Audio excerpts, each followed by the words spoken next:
June 14th, 2025, Metropolis. Clark Kent adjusts his glasses at his desk inside the Daily Planet, pretending to care about a city council story. He filed it in 4 minutes. He's been alive for decades, survived a red sun, punched through the core of the earth, and outflown the speed of light. The Justice League calls him the most powerful being on the planet. He just calls himself a reporter from Kansas. But imagine we altered that scenario. Suppose during an assignment over Eastern Europe, Superman intercepts a hypersonic missile aimed at a NATO summit in Warsaw. He crushes it barehanded. Problem is, it was a classified American test vehicle carrying an experimental warhead, part of a black budget program no one was supposed to know existed. The wreckage scatters across 3 countries. Classified hardware surfaces on the open internet within hours. NATO intelligence traces it back to one man, not a nation, not a rogue state, one man in a cape who just casually destroyed a billion-dollar weapons program. The alliance votes. The motion passes. Lethal force is authorized. So, what happens when the most powerful man alive goes up against 31 of the world's most advanced militaries acting in concert? The decision to engage occurs rapidly across European command centers. Military strategists debate the merits of conventional engagement versus strategic repositioning. Some advocate for a measured diplomatic approach. The majority rules otherwise. Protocol dictates that any unauthorized destruction of classified military assets triggers an automatic response chain. This situation fits no previous scenarios. The target isn't hostile in the traditional sense. The target is unpredictable, extraordinarily powerful, and has already demonstrated indifference to the consequences of his actions. Command structures activate contingency plans designated for worst-case scenarios. Personnel deploy from forward operating bases throughout the continent. Combat support aircraft launch from multiple nations simultaneously. Intelligence officers work frantically to assemble real-time surveillance feeds. The machinery of modern military operations accelerates toward a confrontation unlike anything in contemporary warfare doctrine. 6 a.m., Black Sea coast. A NATO E-8 Joint Stars aircraft tracks Superman from 40,000 feet. 2 F-35 Lightning IIs from Mikhail Kogalchno Air Base in Romania closed to intercept range, each carrying AIM-120D AMRAAM missiles with active radar guidance and a kill range of over 100 miles. The pilots launch from beyond visual range. 8 missiles track inbound at Mach 4.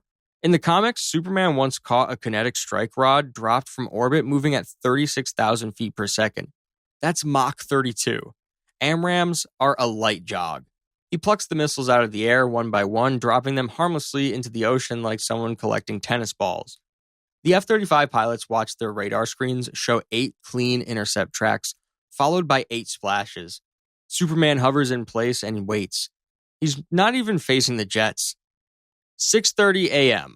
A Royal Air Force Eurofighter Typhoon squadron out of Akrotiri scrambles for support.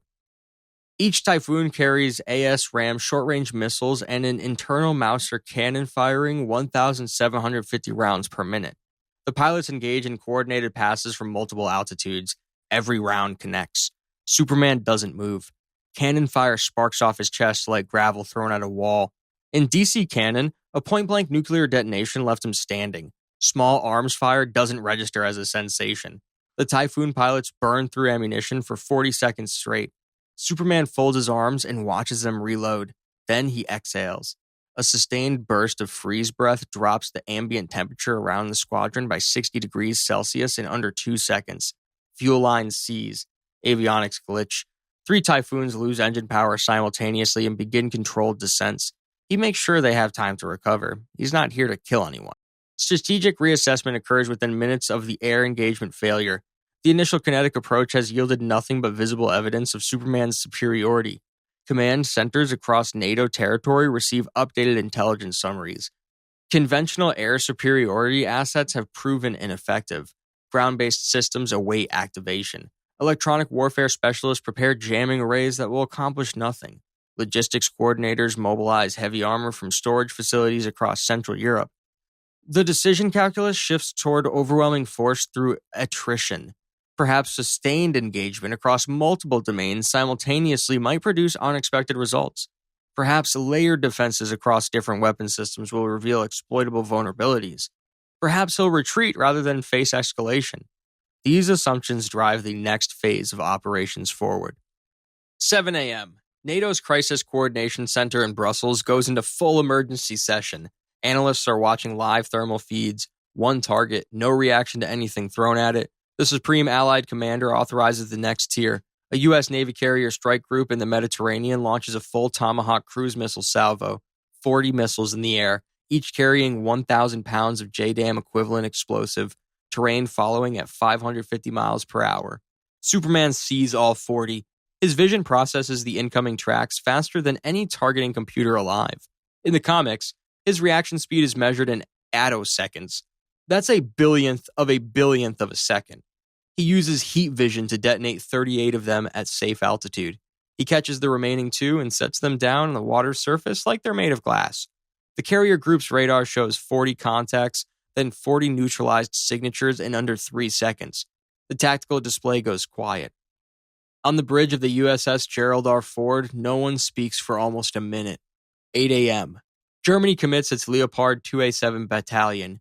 Poland sends its M1A2 SEP V3 Abrams column. Combined, they're rolling 140 tanks with 120mm smoothbore cannons firing DM-63 kinetic energy penetrators. Tungsten darts at Mach 5, 12 megajoules each. In the comics, Superman's skin has stopped weapons firing with energy outputs in the terajoule range. That's 1 trillion joules. 12 megajoules is a rounding error. The tank column opens fire in synchronized volleys across an open field in western Bulgaria. The impacts kick up a dust cloud the size of a city block. When it clears, Superman is standing exactly where he started. His uniform has a faint scuff mark on the left shoulder. He tilts his head and looks at it. Then he looks at the tank column. He raises both hands, palms out, and fires 2 concentrated heat vision beams along the ground just ahead of the lead vehicles. The soil melts into a glass trench 30 meters wide. The tanks stop. He didn't touch one of them. The message is not subtle. 9 a.m. The Alliance escalates to bunker-busting ordnance. A B-2 Spirit flying out of RAF Fairford drops a GBU-57 massive ordnance penetrator from 45,000 feet. 30,000 pounds of hardened steel and high explosive designed to punch through 200 feet of reinforced concrete before detonating. 11 tons of TNT equivalent. The bomb drops on Superman's position in an open field outside Plovdiv.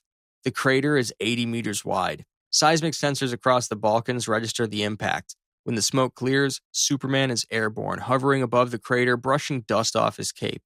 In the New 52 storyline, a Kryptonian warsuit hit him with a pulse equivalent to a small star-going nova. He shook it off and kept fighting. The MOP is impressive against reinforced structures. Against Superman, it's a loud noise.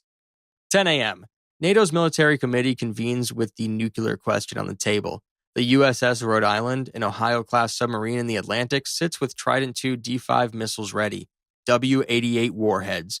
Combined yield potential measured in hundreds of megatons. But here's the problem. In All-Star Superman, the character flew directly into the sun, absorbed a lethal dose of solar radiation, and came out stronger. Nuclear weapons release energy that originates from nuclear fission.